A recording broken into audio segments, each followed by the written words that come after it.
AC Milan secured a huge 3 points at San Siro on Sunday night, scoring the solitary goal of a hard-fought contest to beat Roma 1-0.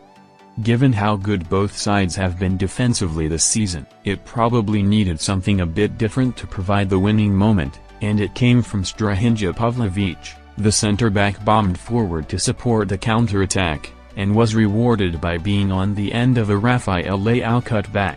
In a second half full of clashes and missed chances, Paulo Dybala had a huge chance to give Roma a share of the spoils, yet he failed to beat Maignan from the penalty spot with 10 minutes remaining. The result means that Milan go above Roma in the table and manage to keep pace with those at the top, going 1 point behind the league leaders Napoli too. Massimiliano Allegri decided to make 2 changes to the starting lineup compared to the team that drew with Atalanta. Christopher Nkunku came in for the injured Santiago Gimenez, while Koni De Winter took over from Fikayo Tomori, who passed a late fitness test to make the bench. The first chance of the game fell to Roma inside 60 seconds, into the former Milan man Brian Cristante. A bad giveaway from Maignan saw the ball worked to the midfielder, playing a relatively new role behind the 2 strikers, who placed a shot wide of the right post. Roma's bright start to the game continued as they were inches away from taking the lead in the 10th minute.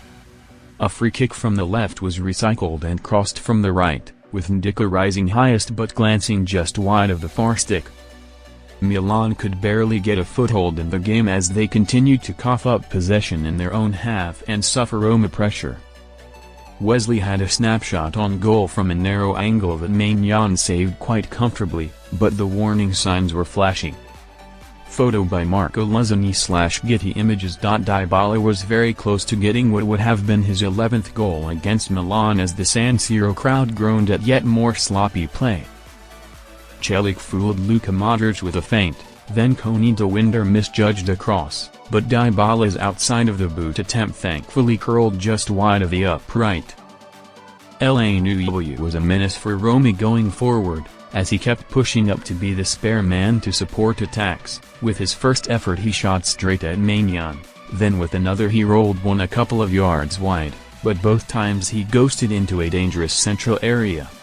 Against the run of play, Milan took the lead with just over 6 minutes left in the first half, and it was Pavlovic who got the goal. Milan were actually defending a Roma attack when they won the ball back and quickly passed out. Then it was all Leao as he darted 50 yards to the left byline, cutting back a perfect feed for Pavlovic, who had bombed forward, to fire into the back of the net from close range. That goal seemed to instantly cause a power shift in the game, as Milan again had Sviller scrambling.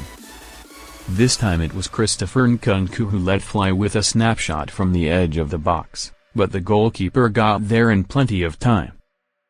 Moments before the half-time whistle, the Diavolo really should have doubled their advantage.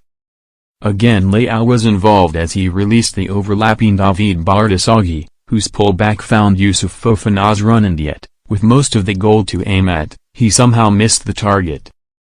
It was an utterly frantic beginning to the second half in which Milan had multiple chances to make it 2-0. The first one fell to Samuele Ricci, who was looking to score with yet another first-time hit from outside the box like against Atalanta, though this time it fell just a yard wide. Then, Sviller was forced to make a sharp save to thwart Leao, who had found space on the left edge of the box. From the resulting corner, Nkunku was found completely unmarked in a central area about 6 yards out, yet he somehow hit the post as the ball cannoned off his midriff. Midway through the second half, Milan simply had to get their second goal of the night as Leao spurned a golden opportunity.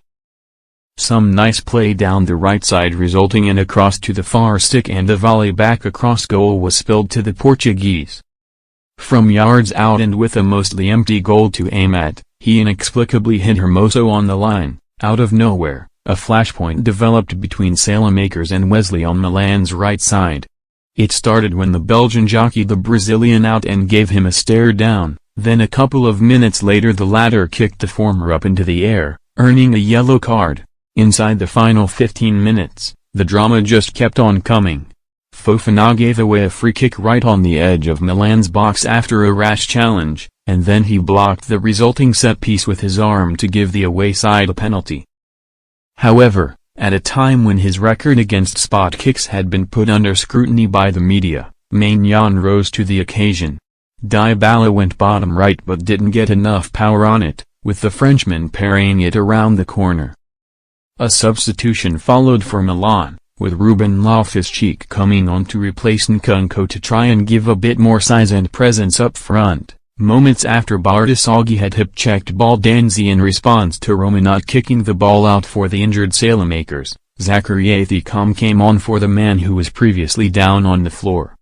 The final change came in the final minute of 4 added at the end of the 90 as Leao made way for Fikayo Tomori, having just gone down with cramp.